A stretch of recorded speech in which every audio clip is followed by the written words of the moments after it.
Good to see you. In this lesson, we'll cover the following: the common sense behavior checklist review. Here's the big question I get. When can I start teaching my child to read? Please know that it's really not about the age of your child, but more of the stage of development they are in and your willingness to teach them. So if they can say the sounds, if they can actively listen, as in follow your directions, and if you're ready to teach them, then you can start this process. When I was managing and training first year and new to our school teachers, I often saw them implementing my academic frameworks, but because the culture in their classroom was not so good, they didn't get the strongest results. Also, classes with a no excuses mentality and rigidity did see results, but at the cost of making reading feel like a chore and even a stressful process rather than a pleasant experience. And in my personal opinion, those classrooms are rather cold and scary places to be. Classrooms full of joy and love often saw accelerated results, and those students would come up to me and say things like, "Oh my gosh, Miss Moyla, I just started a new book and you have to read it." I want to cultivate little readers who love reading. It makes sense that the children felt psychologically safe and that it was okay to make mistakes. And as a result, we saw beautiful results. This is why I always start with behavior and expectations. If we get this piece right, we will see results faster and have the most important result: a strengthened, positive, and loving relationship with your little one. So a quick but ever important review: our Priority Zero Common Senses Behavior Checklist. Let's dive deeper. The P0 Common Senses Behavior Checklist for you and your child. First, hear. I want to hear positivity and clear directions.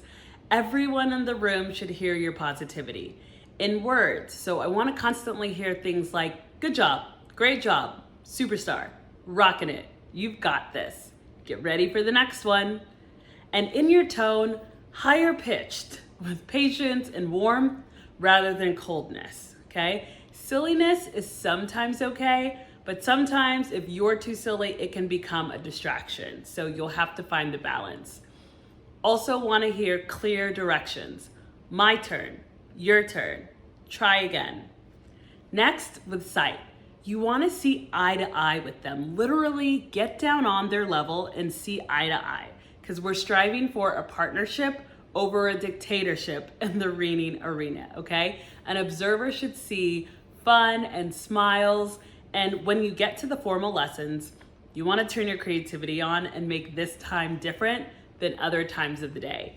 Here, just, put a creativity hat on. It's king in this situation, okay? It doesn't have to be a huge materials or imagination investment.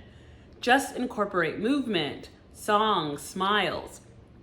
Okay, in movement, it's okay for them to move. We just need their eyes to watch your mouth or your finger. So think about always having a quick pace too, especially in the early days.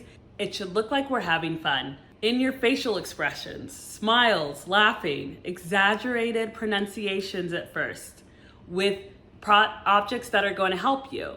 Use household objects and toys your little one loves to entice them to read. For instance, I used to have this little witch's finger that I got off of Amazon that I would read with and let the student who worked the hardest read with it during reading time. So does your little one have a toy car they love? So if so, use it to model blending. Or do they love to shoot hoops? Use it as you model segmenting, like whatever you gotta do. Then smell. Inhale, exhale, as we said, take deep breaths. You've got this. If you've got nothing left in the tank though, pretend your little one is a friend who speaks a foreign language, or envision this old grandmother, right? You're not getting upset at her because she can't mimic the sounds or doesn't want to read at the moment. You're going to be patient and know that you can always start again tomorrow, okay? You and your little one are going to mess up again and again. So this is the time to hold your sighs and visible frustrations, okay?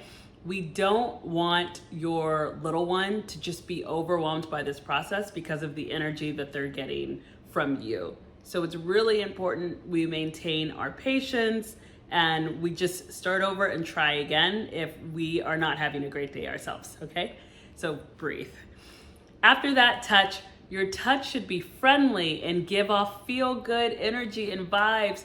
I can't tell you how important it is to make this reading time a safe space.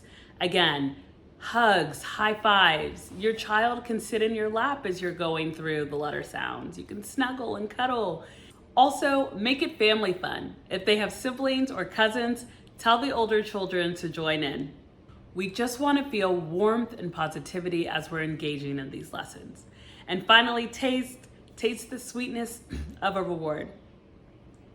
I'm for logical rewards and consequences.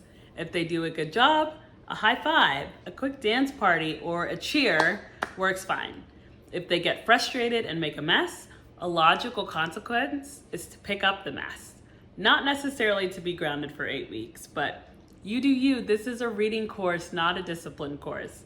But it's just important that we associate reading time with curiosity and joy rather than a punishment, so that we just have a good connotation about the whole thing, okay? So with our behavior expectations in tow, let's think about how our child will progress as we go through these modules.